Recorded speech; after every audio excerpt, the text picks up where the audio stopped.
Hey everyone, welcome to Tales in Text and I'm your host Nisha and welcome to another book review. And Mahabharata lovers, I've got a treat for you because that's right, I have finished reading the volume 5 of the BORI Critical Edition of the Mahabharata. And as you can see, there are so many tabs on the side, on the top. Yeah, there was a lot happening in this book and I cannot wait to discuss this with you. So go ahead, grab yourself something nice to eat or to drink and just get cozy and let's dive right into this volume 5. Volume 4 of the BORI Critical Edition of the Mahabharata ended just a couple of hours before the Kurukshetra war. And if you remember the previous video, you will remember that Krishna tries to go convince Duryodhana to not have the battle, but things fail and ultimately everyone finds themselves on the battleground of Kurukshetra. Volume 5 starts right in the, I would say, heart of the war, or I would say at the sort of past the midday mark of the war, because volume 5 starts with Bhishma's death. That's right. We are nowhere near day 1 or any of the early stages of the war. We dive right into the end of day 10 when Bhishma has fallen. And I know when I say Bhishma's death, Bhishma is not technically dead because Bhishma waits for Uttarayana in order to give up his life. So, but Bhishma has fallen. So, which means that the first 10 days of the war are already over and we dive right into that particular section. One of the things that really struck me was the entire Mahabharata is narrated to Janamejaya in the snake sacrifice, and it's sort of like a flashback kind of a narrative, right?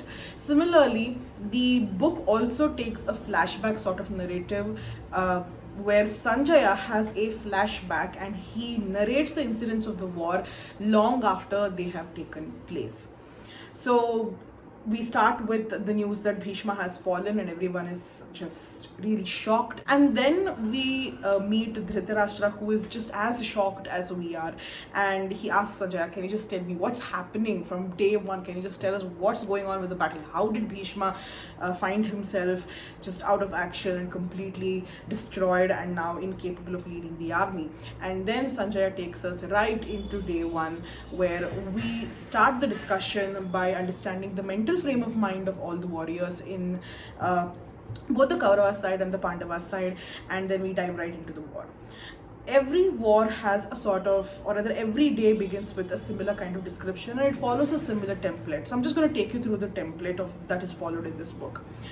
The day begins really early in the morning. I read in some blog posts that in those times, during the time of the war, it was somewhere around 2 a.m., between 2 and 3 a.m. in the early morning when the war actually started. Now I don't know if that is true or not. I just read it on on some blog post, so I'm not really sure. But I can vouch for the fact that the war does begin very early. Although they say dawn, the war does begin very early because the first half of the day before the noon is when the longest battle scenes are actually described.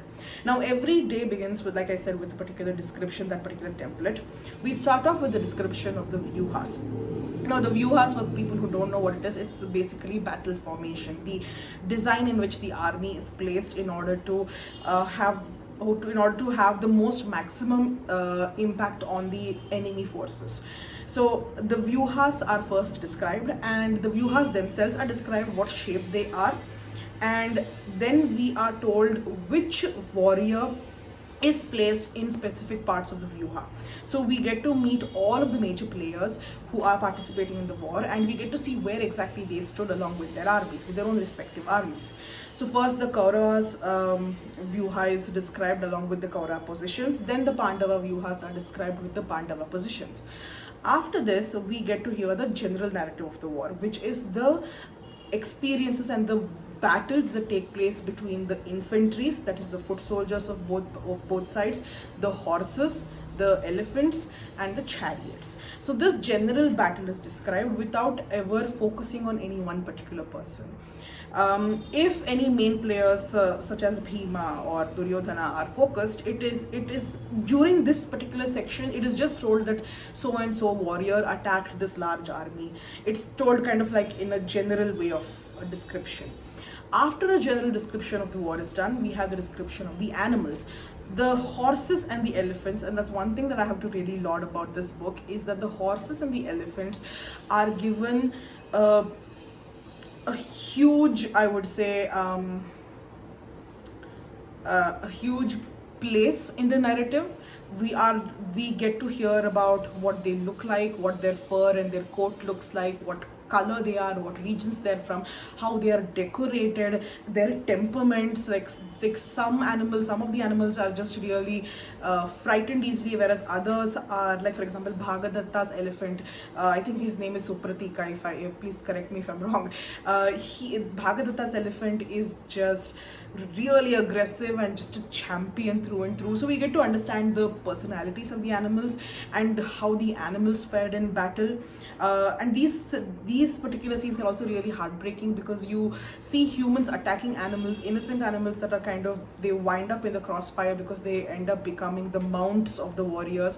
So it's very sad to think of animals being killed as part of the war, but this is something true across countries, across cultures, when many animals of different kinds were used in battle and they ended up becoming innocent casualties of wars in real history.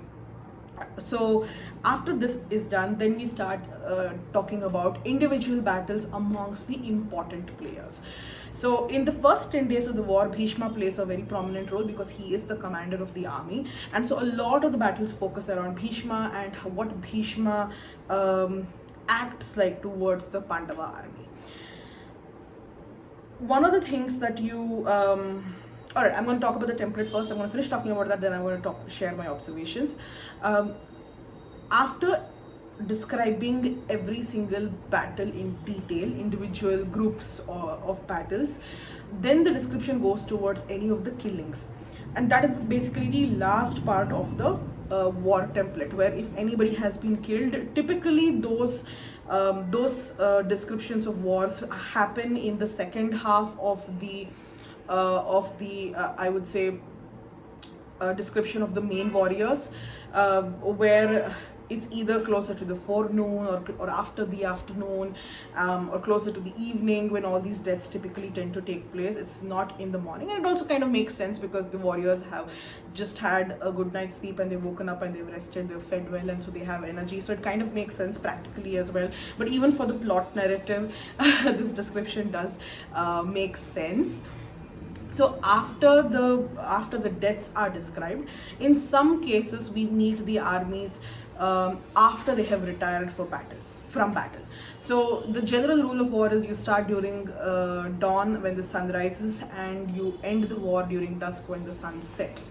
So after the sun has set and the armies have returned to the respective camps, in certain sections on certain days of the descriptions of the war, you are taken into the camps themselves, where you hear from the Kauravas or you hear from the Pandavas discussing the aftermath of that day's war, discussing strategy, sharing their sorrows. For example, there's a section, I think it's in day 4, when Duryodhana's first, I believe, 14 brothers, I will give you the exact number in a bit. I believe it's the first 14 brothers who are killed on day 4, and Duryodhana is really upset, and you get to see a really intimate and vulnerable side to Duryodhana, and that is when he starts regretting actually getting into the war. And similarly on the Pandava side, when the Pandavas face a lot of destruction on their army and their army is decimated by Bhishma, you can sense their fear, their desperation, and when they actually start to believe that Yudhishthira might really lose despite having Arjuna and Krishna and everyone else on their side. So you get to see all of. So this is basically the template of the war that is followed on every single day, and it's really interesting to notice just how the war takes shape. But before all of these begin, this particular book also has the Bhagavad Gita Parva, which if you have followed my channel for some time, you will know that I released a video titled the 5 things or 5 lessons that I learned from the Bhagavad Gita. So the Bhagavad Gita Parva takes place just before the war, when Arjuna is, everyone is just waiting at the battlefield, and the sun is about to rise, and they're about to blow the the horns and the bugles and the conch shells, not the bugles, I'm sorry, they did not exist at that time. The horns and the conch shells, they're about to start the war, and just then Arjuna feels a pang of guilt, a pang of sorrow, and he feels a pang of self-pity. And he is unable to believe that he's the one who has to kill the people who took care of him when he and his brothers were growing up. Like, he killed Bhishma, his grandfather, killed Drona, his teacher, without whom he would not have known how to wield these weapons, kill his cousins, who, yes, he hated, but they're still his blood, right? They're still his father's blood. Basically, massacre families. Shalya, who was Madri's brother, kill their uncle, right? So he feels really guilty, and that's when Krishna imparts his wisdom, which we know as the Bhagavad Gita, or just the Gita. This Bhagavad Gita Parva was really complicated. It was really nuanced, and those 5 lessons that I have mentioned in that video are 5 things that really stood out to me. But there is so much more that can be gleaned from this particular parva. I've made a lot of notes, and I'm sure there is tons of things that I might have missed, because obviously philosophy of this kind is just really deep and too complex and nuanced that you can't just understand it in a single read. You have to read it again and again, and as we go through our own lives, we start to experience the knowledge and the wisdom of the Gita in a very different way. And we get to understand different layers and nuances to this philosophy that we did not notice, say, just 1 year ago or 5 years ago, or when we were children, right? So this particular parva was really, really, I would say, eye-opening in certain ways, and I'm sure I'm going to be coming back to it at some point, if not right now, because I just finished this book. But one thing that really stood out to me was after Krishna imparts the Gita to Arjuna, most of the popular endings of this particular episode of the Mahabharata, they make it seem like Arjuna was just, he was immediately filled with courage, and he was immediately filled with the enthusiasm to do battle, and he understood that this is Kshatriya Dharma, this is what I was born for, this is why I must commit, and then he just throws himself into the war.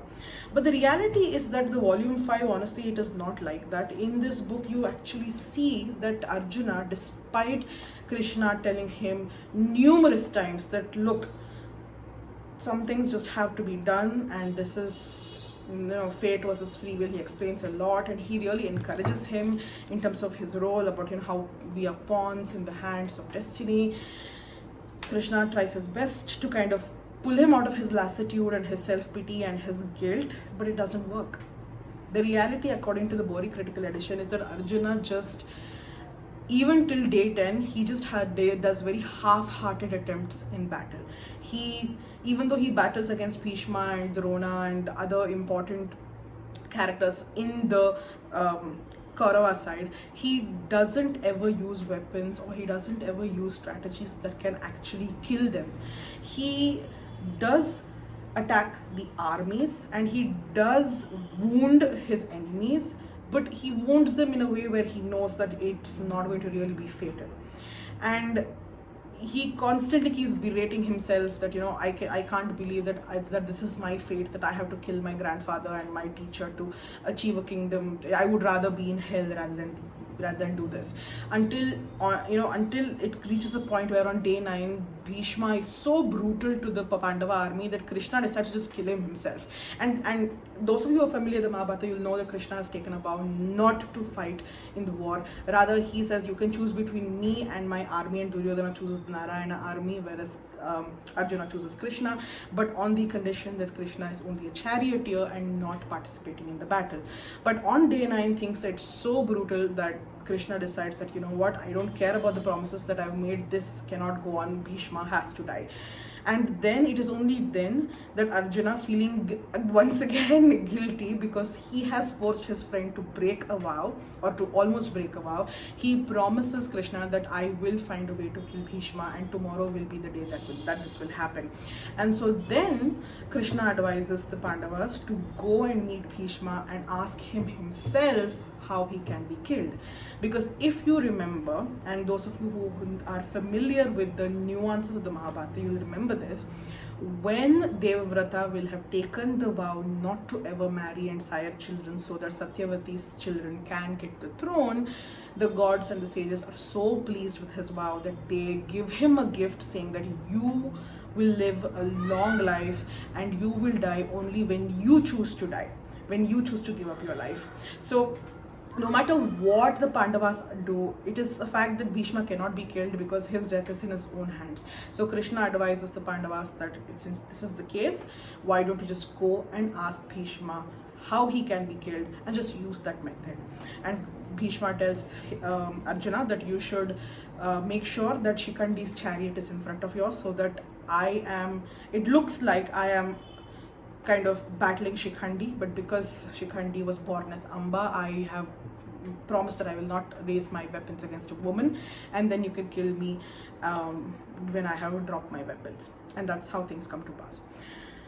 One of the things that I felt about Bhishma's death in particular is that it sort of borders between I would say Bhishma acting like a gentleman, transphobia, and sort of, I think, condescension towards Shikhandi. It sort of kind of is a culmination of all of that put together. Because Bhishma has taken a vow that he would never hurt a woman. But he also feels like Shikhandi is not worthy enough to fight with him because he was a woman who transformed into a man. And I'm not talking about Amba's birth into Shikhandi, but when Shikhandi himself was born, he was born as a female, and then he receives his masculinity from a yaksha. And there are a lot of interpretations as to in various books and various regional retellings as to why Shikhandi continues to remain a male. But the BORI Critical Edition basically tells us that Kubera is really angry that the Yaksha, which gave its masculinity to, or his masculinity to Shikhandi, would throw away a gift and a privilege like masculinity and masculine organs. And so Kubera curses the Yaksha, saying that until Shikhandi dies, you will not receive the manhood back. And so that's how, until his very death, Shikhandi does continue to remain as a man. Although he will have promised the Yaksha that I will return my manhood to you the moment I convince my wife that I am a man. So anyways, coming back to the battle, it sort of felt like when I was reading the description of Bhishma's battle with Shikhandi, it kind of felt like that sort of grappling between Bhishma's own vow to not hurt women versus his condescension towards Shikhandi versus his guilt also, I would say, because I don't believe Bhishma was devoid of any guilt, because I think he did realize that Amba had a legitimate claim to revenge, and that Amba's desire to kill Bhishma was correct because Bhishma really screwed her over and ruined her life.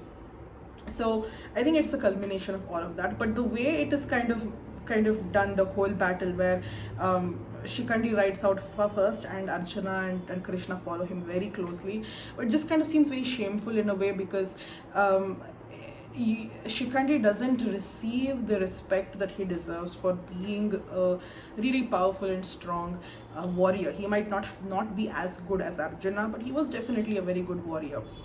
So it just feels really, really sad. During the course of day 1 to day 10, we see a lot of people getting hurt, getting maimed, dying. Millions of soldiers on both sides die.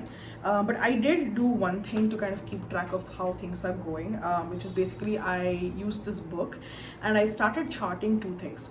One was the battles between the major warriors. So for example, I will just show this here to you. Here I have written day 4. These are all the battles that take place between major warriors. The red line indicates that, the cross indicates that these people have died. And here in the end, I have written the deaths on each particular day. So I've done this for all of the days in this book. So the volume 5 actually covers not the first 10 days, but the first 12 days of the war. So I've done this for every single day. where I have recorded the individual battles between the major players and who killed whom. In particular, the order in which I have written is the first name that is over here is the person who instigated the attack, right?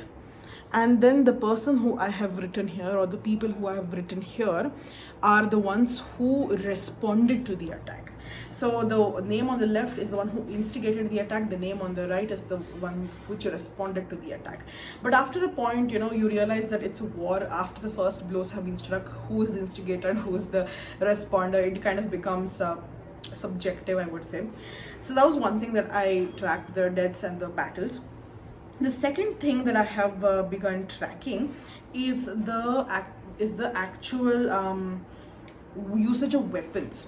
So I really wanted to know what kind of weapons were used during that period in time, whether the Mahabharata war is real or fictional. See, I'm not going to debate about that, but one fact that is true is that these books talk a lot about history in terms of, so when we talk about wars, the strategies and the vyuhas, that is the battle formations that they use, the weapons that they use, they are rooted in history, in real battle situations, in real practices that ancient Indians used to do thousands and thousands of years ago. And so for me, I wanted to know what kind of weapons to track. And then my mother suggested a really interesting idea, which I will definitely follow through once I finish reading both books 6 and 7 as well. Is she said, since you're already recording these weapons, the nature of these weapons and what they do, why don't you later on compare them to modern day weapons to see if there are any similarities. And I thought that was a wonderful idea, because obviously all of our inspirations for the weapons that we use, or for any tools that we use, is derived from the past practices that we were implementing and the past tools that we were using ourselves. So I thought that was a really lovely idea, and I'm definitely going to do that once I finish recording. But basically I am recording it in this way. Whatever weapons are mentioned, I'm recording them here, and then the ones which are underlined in this blue, they're all the divine weapons. The divine weapons being the ones that require magical spells or mantras to actually be activated.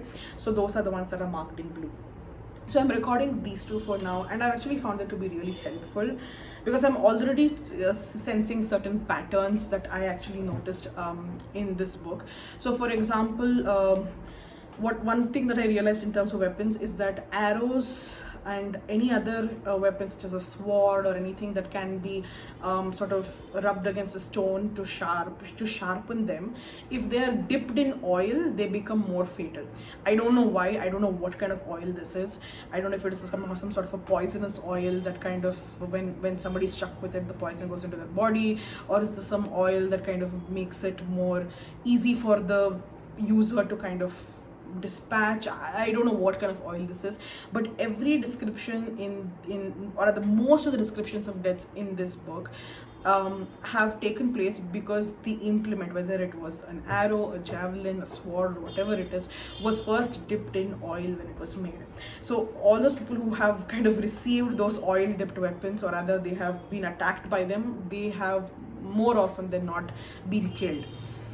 So that was something that I found out. Secondly, heron feathers and feathers that are drooping, they are also the ones that are the most fatal compared to straight feathered arrows, or arrows that use feathers of other birds. So I don't know why this is. I don't know the science behind it. If you know the science behind it, please share it with us so the rest of the Mahabharata community can actually learn from that knowledge. But for whatever reason, these are the patterns that I'm noticing.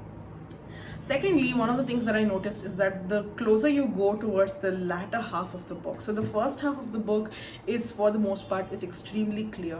And in fact, I was actually surprised by how much I enjoyed reading the battle descriptions, because I'm not someone who typically goes for more military kind of books generally, but I was actually really I really enjoyed all of these descriptions, more than anything because of the metaphors that they use.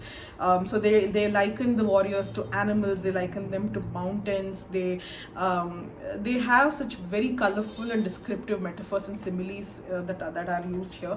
In English itself, it sounds so lovely, and I'm sure in Sanskrit these metaphors and similes would be even more mind-blowing. I hope one day I might learn Sanskrit so I can actually read it in Sanskrit. But anyways, one of the things that I noticed going towards the latter half of the book is that while the first few days of the war are described with a lot of lucidity, I would say, that is, there's a sort of coherence. And what I mean is that the writers or the narrators and whoever compiled this story is pretty much aware of the sequence of events. They are able to keep track of who was alive and who died, and who was injured, who was close to death, who came and made a revival again. So they're very clear about the sequence of events and what's happening to each individual player, both on the Kaurava side and the Pandava side. But the closer you go towards the day 10, day 11, day 12, things start to sort of get really messy. Especially after the Bhishma Parva is done, when you go into Drona Parva, the days 11 and 12, there were a lot of mistakes in the book in terms of who's alive and who's dead. And keeping this notebook of warriors who fought with each other and who died and on what page numbers this happened, honestly, it kind of really helped me, because I could go back and recheck whether my information was wrong or whether this book is wrong. And in day 11 and day 12, there are so many mistakes like that. So for example, Virata's brother Shatanika, he dies very early on in this book, early on in the war. And he somehow kind of comes back to life on day 11, on day 12, I believe. Similarly, there are so many other people, for example, a couple of Duryodhana's brothers who were killed on day 4, they again come back to life on day 11 and day 12. So it's a mess. And if I had not maintained this record myself, I think I would have also just assumed, yeah, this person's still alive. And because after a point, reading about so many people, reading about so many war scenes, everything just starts to kind of become jumbled in your mind, that it is very hard to kind of differentiate between what is correct and what is wrong. So I was really happy that I decided to actually start making note of these warriors and these battles, because that really helped me kind of keep track of, okay, I know that I'm right because I can verify it with the book right away. And I can kind of give Bibek Debroy the leeway for not recognizing when the dead characters were resurrected, because he has not recognized how that many of them have come back to life in certain sections of the book. But that's all right. It's hard work keeping track of these names. Overall, this book was, I would say, really interesting, more interesting than I expected. One of the major parts of this book that I really want to talk about is Iravat's death. Iravat, also called Iravan or Aravan in regional retellings.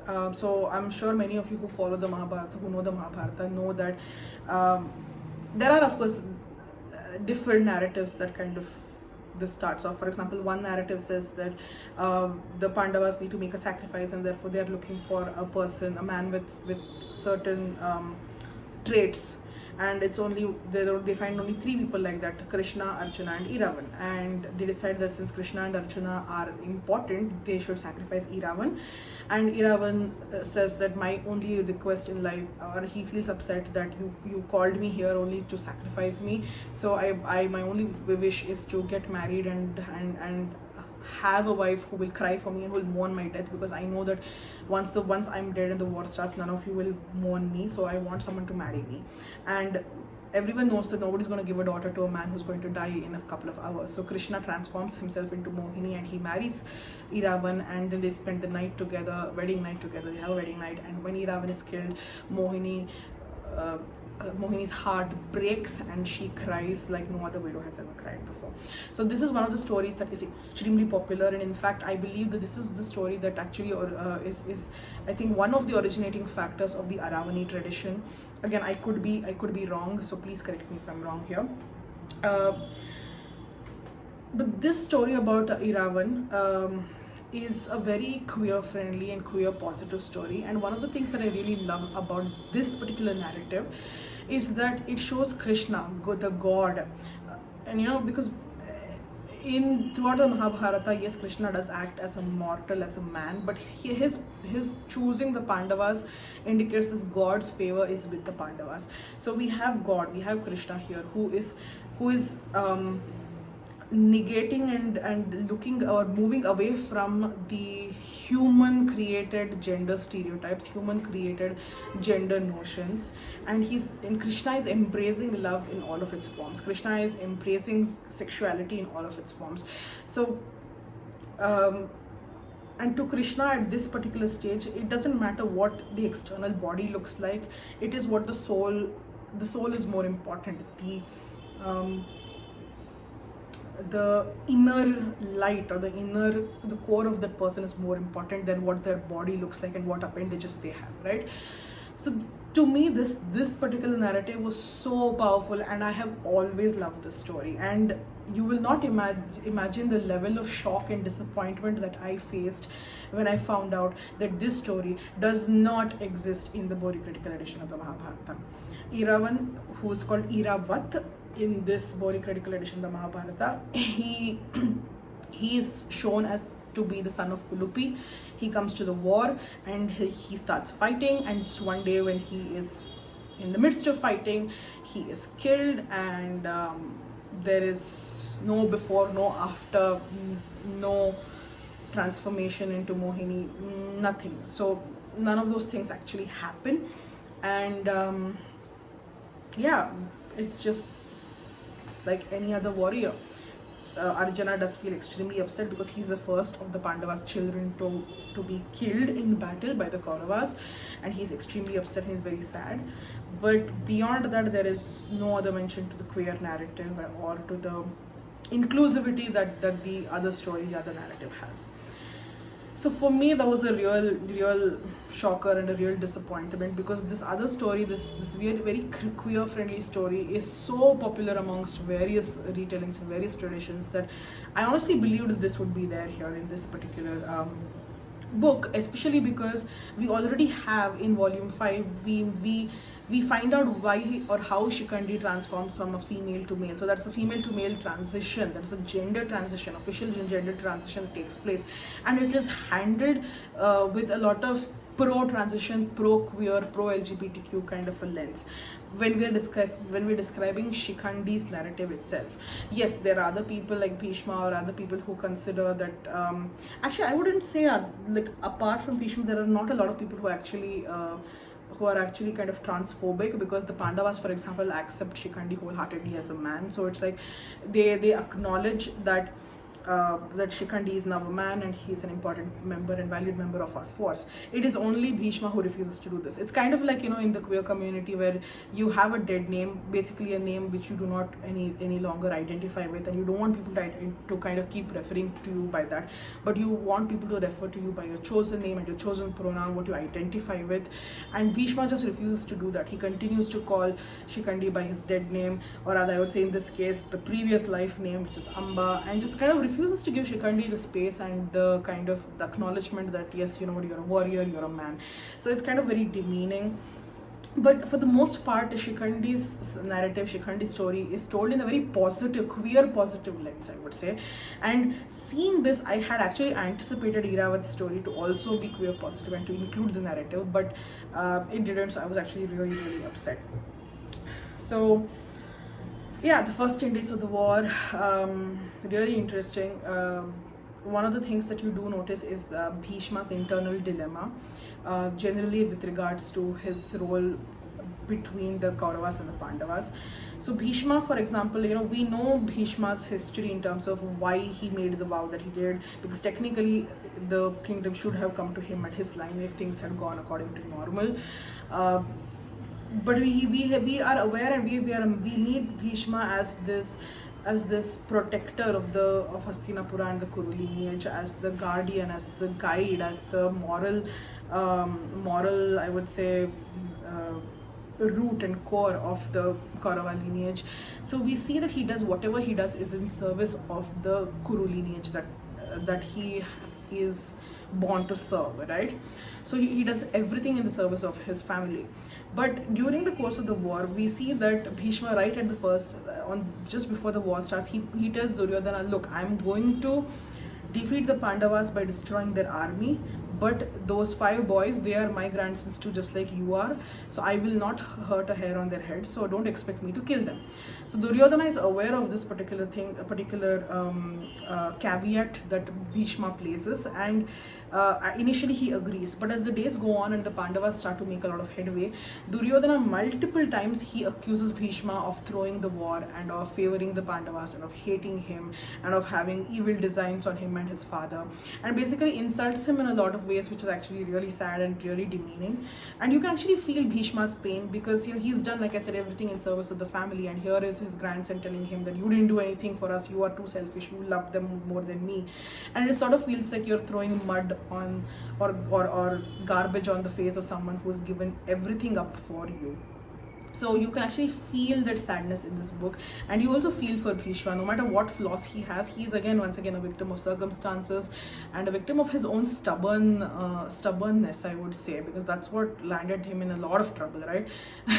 That's what resulted in his kind of abdicating the throne, not having his own family. His stubbornness is what resulted in him choosing not to marry Amba when he could have, and saved her life, saved her dignity.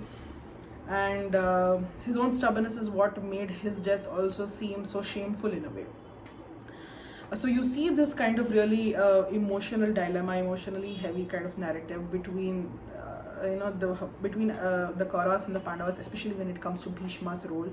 The Pandavas are upset about having to kill Bhishma, but they know that they have to do it. Bhishma is also aware that he needs to let them kill him, because otherwise things just will not go according to dharma.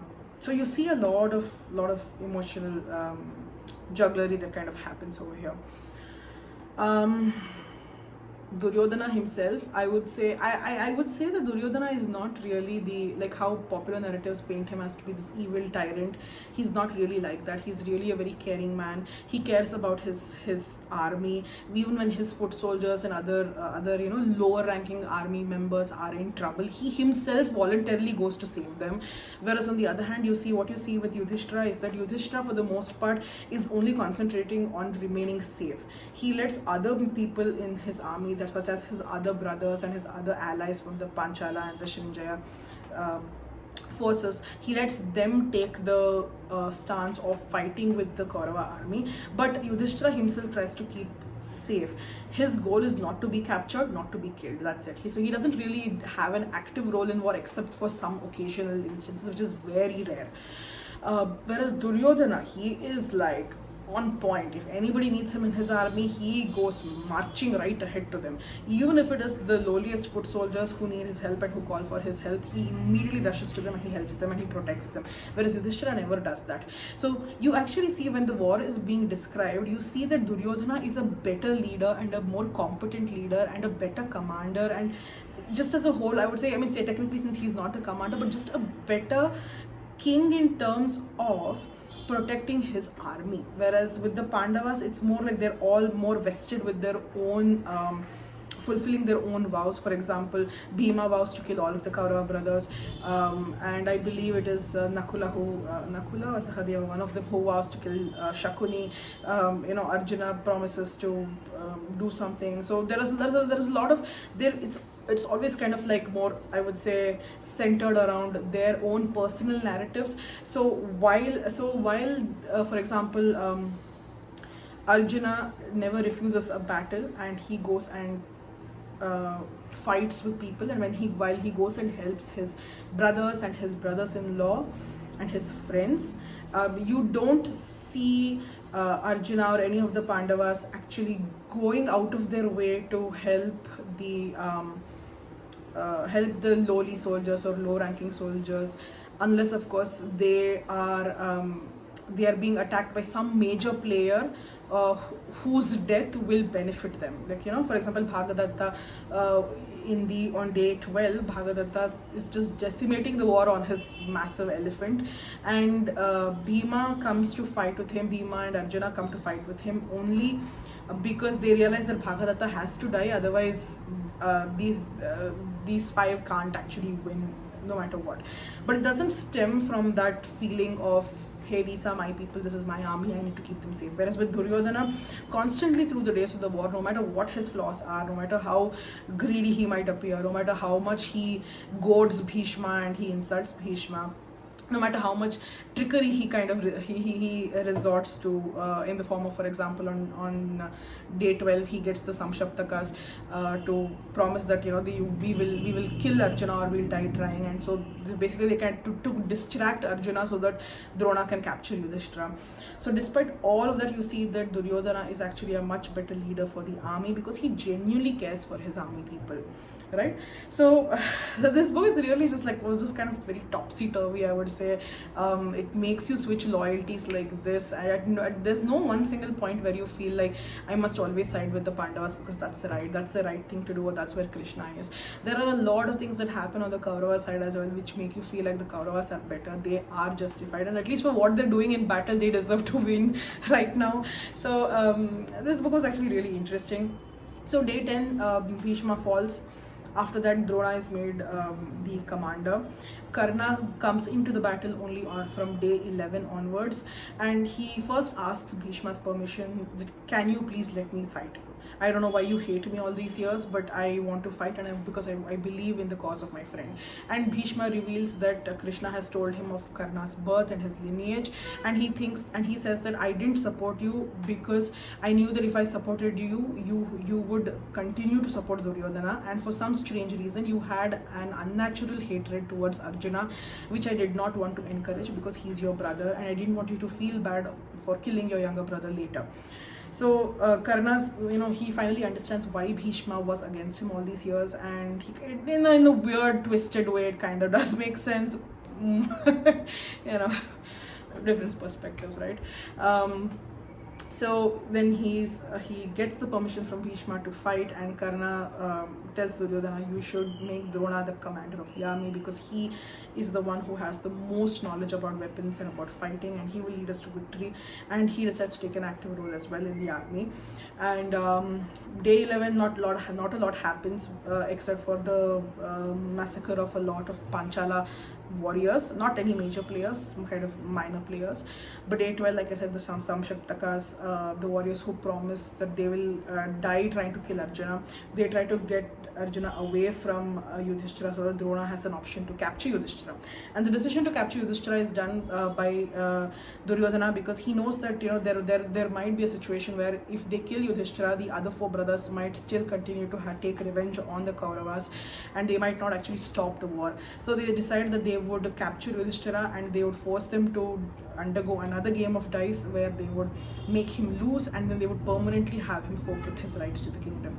So that was the angle with which Duryodhana proposes that Drona capture Yudhishthira rather than kill him, which was the first idea for Bhishma when Bhishma was commander. And day 12 ends with quite a few of the Kaurava army dying as well, and the Samshaptakas, all of them being killed, and this is like some 20,000 plus strong people who are dead. And the day 12 ends with both the sides just really tired out, really decimated, and the it's kind of like it could be anyone's game at this point, although the Pandavas seem to be winning. So that is where this book ends. As you can see, there are a lot of tabs over here, a lot of tabs on the top. I have even gone ahead and, as you can see, I've written here the days. I've marked each of the days on top here so that I can kind of go back and reread about each day as and when I want to. So yeah, it took me, I had planned initially to finish this within 2 months, but it took me, I think, about I started it on January 11th. Now today is March 21st. So 2 months and 10 days. Not bad, I would say. A little longer than I had expected, but you know, it's a pretty good speed that I'm maintaining. So I'm hoping that if I continue this, at least by the end of this year, I can finish volume 6 and 7 and hopefully start volume 8 as well, because we still have a long way to go. Volume 5, the BORI Critical Edition of the Mahabharata, was really good, very interesting. I was actually surprised by how much I enjoyed the military explanations, the descriptions of the battles, the descriptions of the vyuhas, the descriptions of everything. Actually, I am actually really surprised that I really liked it. I've also made a list of the different vyuhas over here.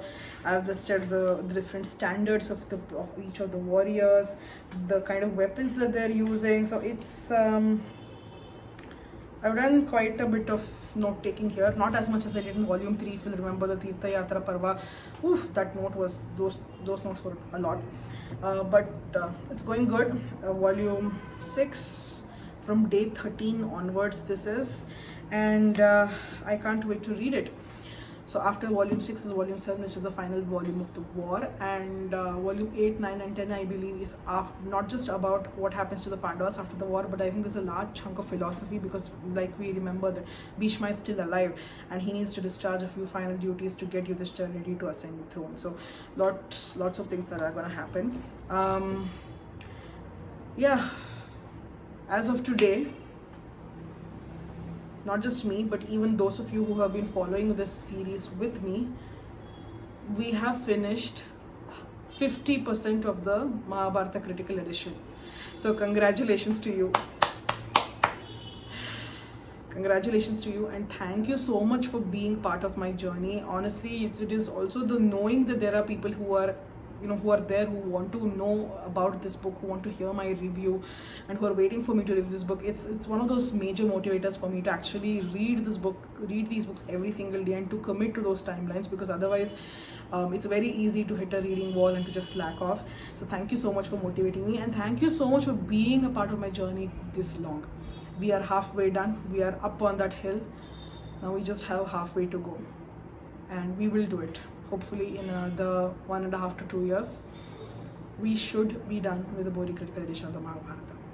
Alright, if you stuck around with me so far, thank you so much for watching my review, and I will see you next time with volume 6. This was me signing off with volume 5. Bye.